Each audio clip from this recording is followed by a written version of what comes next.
Kolkata international film festival কিফ। আজ আমি এই বিষয়ে কিছু বলবো। নন্দন চত্বরে ঢুকছি। এই ফেস্টিভ্যালে আমি আসি অলমোস্ট 2 যুগ হয়ে গেল, মেয়ের জন্মের আগে থেকে। ওই সময়টায় চারিদিকটা কেমন যেন সাদা কালো ছিল, রঙিন ছিল না, এত আলো ঝলমলে ছিল না, কিন্তু বিষয়টা রঙিন ছিল। তখন যারা আসতো তারা ছবি দেখার জন্যই আসতো। এখন চতুর্দিকটা আলো ঝলমলে, প্রচুর লোকজন, প্রচুর খাবার স্টল, কেউ কেউ গয়না বিক্রি করছে, বুক স্টল। কিন্তু ফিল্ম দেখার লোকজন এখানে কম, এখানে ঘুরতে আসার লোকজন বেশি। না, এটাকে আমি খারাপ বলবো না। এই ছবির উৎসবটা না এখন দুর্গাপূজা উৎসবের থেকে কোনো অংশে কম আমার লাগছে না। দুর্গা উৎসবের পরই এই ছবির উৎসবকে আমি রাখতেই পারি। কলকাতা মানেই কালচারের পীঠস্থান। আমি খুব গর্বিত যে আমি কলকাতাবাসী। কলকাতা মানেই শিল্প, সাহিত্য, গান, বাজনা, নাটক, থিয়েটার, আরও অনেক কিছু। রবীন্দ্র সদনের পেছন দিকে বাসগুলো নিয়ে কাটাকাটি চলছে, সামনেই আসছে গানের মেলা।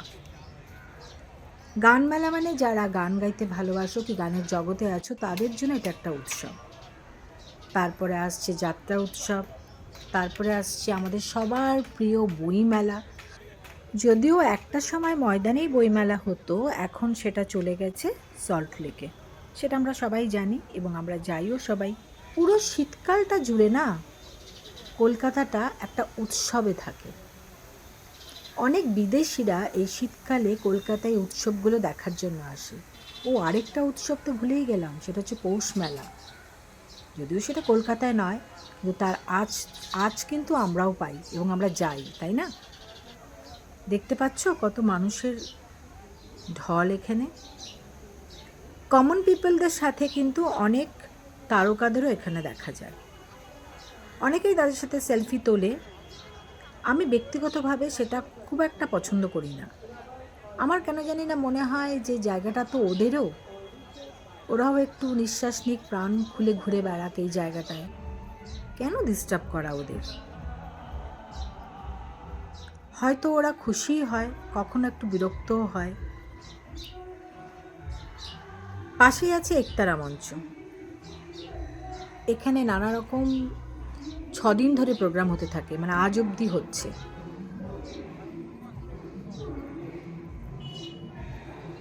আজকে যেমন গানের ছিল জোজো, দূর থেকে গানের আওয়াজ পেয়ে চলে গেলাম। আজ আমি একাই এসেছি, মেয়ের টিউশন আছে। আজ আমি একটাই মুভি দেখেছি, A2। সুমন মিত্র পরিচালক, ও আমার পরিচিত একজন। মুভিটা আমার বেশ লেগেছে। এই জোজোর গান, জোজো মানেই একটা পজিটিভ এনার্জি, জোজো মানেই একটা ধামাকা। তোমরা কে কে জোজোর গান পছন্দ করো? আমার তো বিভৎস ভালো লাগে। সেই কোন ছোট্ট থেকে ওর গান শুনছি, বিভিন্ন পাড়ায় পাড়ায় ফাংশনেও আসতো। হ্যাঁ, ডেফিনেটলি ও তখন ছোট ছিল, এমন নয় যে ও বিশাল বড় ছিল। বিশ্বনাথ কিন্তু অসাধারণ গান গায়। বিশ্বনাথের সাথে একটা নন ফিকশন খেলেছিলাম। এই ভিডিওটায় মনে হচ্ছে কপিরাইট খেয়ে যাব। যদিও গানের আওয়াজটা আমি একটু কমিয়ে দিয়েছি, তবুও নিজে একটা সেলফি তুলব না সেটা তো হয় না, সেটাও তুলে নিলাম।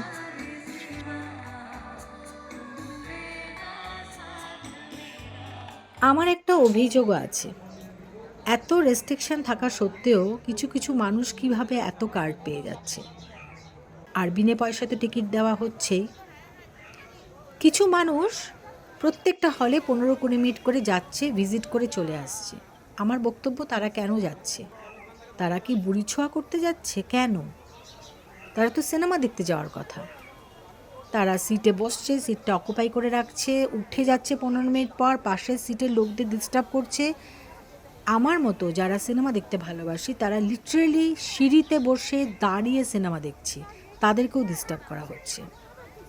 পরশুদিন আমি রবীন্দ্র সদনে সিঁড়িতে বসে সিনেমা দেখতে গেছিলাম, উঠতে গিয়ে পড়ে গিয়ে পায়ের হাঁটুর অবস্থা খুব খারাপ। তো তাদেরকে রিকোয়েস্ট তারা এই জিনিসটা করবেন না। তাদের সিনেমা দেখতে ভালো না লাগলে তো আপনারা যদি মনে করে থাকেন 10 মিনিট 15 মিনিটের বেশি সিনেমাটা দেখবেন না, প্লিজ আপনারা সিঁড়িতে বসে দেখুন, দাঁড়িয়ে দেখুন। যারা দেখতে চায় তাদেরকে বসতে দিন। আপনাদের একটা মাইন্ড সেট আপ থাকে তো যে 15 মিনিটের বেশি দেখবো না, আপনারা বসবেন না প্লিজ। কেউ কেউ তো বাদাম, বিস্কিট, চানাচুর সমস্ত প্যাকেট নিয়ে ঢোকে, কচর মচর করে খেতে থাকে, প্যাকেট খুলতে থাকে, ভীষণ ডিস্টার্ব করে। কেউ কেউ তো সারাদিন নন্দন চত্বরে হয়তো ঘুরে বেড়ায়, সন্ধ্যের দিকে একটুখানি ছোট্ট করে ঘুম দিতে রেস্ট নিতে যায়, নাক ডাকার আওয়াজ পাওয়া যায়। এগুলো ভীষণ একটা খারাপ জায়গা। মানে এগুলো কেন করেন আপনারা? এগুলো করবেন না। আপনাদের ঘুরতে ইচ্ছা করছে, বাইরেটা ঘুরুন, হলে ঢুকে এগুলো করবেন না। যারা দেখছে তাদের দেখতে দিন। অনেকগুলো স্পট করা হয়েছে সেলফি জোনের। সবচেয়ে বেশি ভিড় ছিল টেলিফোন বুথে। এই ছবির উৎসব থেকেই শুরু হয়ে যায় আমাদের শীতকালে নানা রকম উৎসব, যা দেখতে দেশ বিদেশ থেকে নানা রকম লোকজন কিন্তু আসতে শুরু করে, তাই না? বাঙালি মানেই কালচারে টইটুম্বর একটি জাতি, তাই না? নন্দনটা দেখো কি ভালো লাগছে চতুর্দিকটা। কলকাতায় বেশ কিছু প্রাইভেট ফিল্ম ফেস্টিভ্যাল হয়, তাদের কিছু স্টল এখানে বসেছে।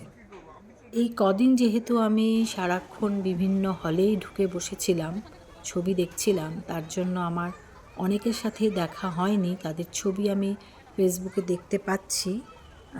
আজকে একজন বন্ধুর সাথে দেখা হলো, বিকজ আজকে আমি একটা মাত্র ছবি দেখেছি, হলের বাইরেই বেশি ছিলাম। তো এই ছিল আজকে আমার 6th ডের নন্দন ভিজিট এবং কিছু কথা তোমাদের শেয়ার করলাম, বন্ধুর সাথে ছবি দিলাম। এখন রাত 9টা বাজে। তো আজকের মতো টাটা। নেক্সট ইয়ারে আবার সবার সাথে দেখা হবে।